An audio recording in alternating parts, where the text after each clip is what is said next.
जन्म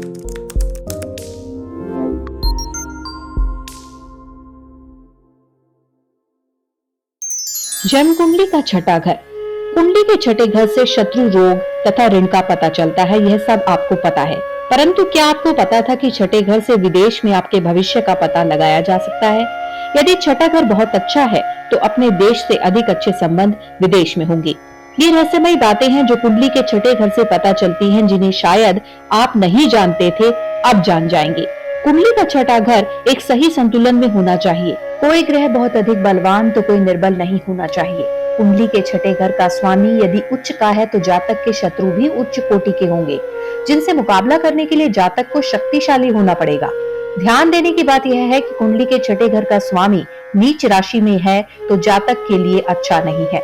जातक के जीवन में कड़ी प्रतियोगिता होनी आवश्यक है, जिसे जीतने के लिए वह अनुशासन में भी रहेगा।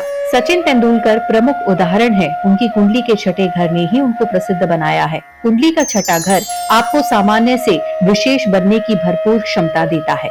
कुंडली के छठे घर से ऋण जैसे मातृ ऋण, पितृ ऋण, पुत्र ऋण इत्यादि का ज्ञान भी लिया जा सकता है। कुंडलियों का गहन अध्ययन करने पर ऐसा पाया गया है कि कुंडली का छठा घर सही अनुपात में ना हो तो जातक बहुत सारी जिम्मेदारियां बीवी बच्चों पर छोड़कर इस दुनिया से चला जाता है। यदि कुंडली के छठे घर में नीच के ग्रह होंगे तो जातक को जो भी बीमारियां होंगी वे लाइलाज और लंबे समय तक जातक का पीछा नहीं छोड़ेगी।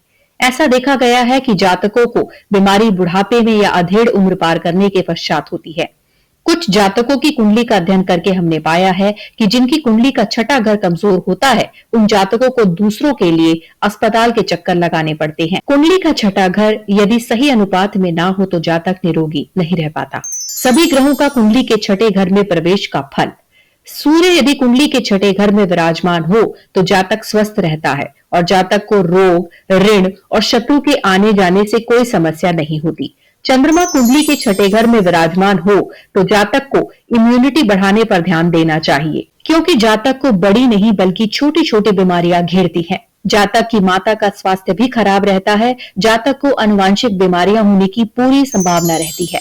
मंगल यदि कुंडली के छठे घर में विराजमान हो तो यह जातक की सभी प्रकार से रक्षा करता है। जातक फिटनेस पर काम करता है, एक उच्च कोटि का खिलाड़ी होता है। बुध यदि कुंडली के छठे घर में विराजमान हो तो जातक को त्वचा, आंखों या दांत से संबंधित बीमारियां होने की संभावना अधिक रहती है।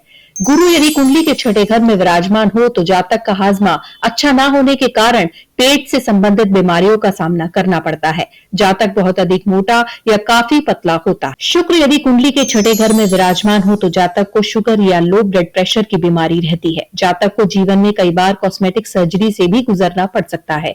यदि शुक्र खराब हो तो जातक की सुंदरता कहीं खो जाती है और फिर वह चाहकर भी उस रूप को प्राप्त नहीं कर पाता। शनि यदि कुंडली के छठे घर में विराजमान हो तो जातक को बीमारियों से बचने के लिए परहेज करने पड़ते हैं। जातक का पूरा जीवन परहेज में व्यतीत होता है।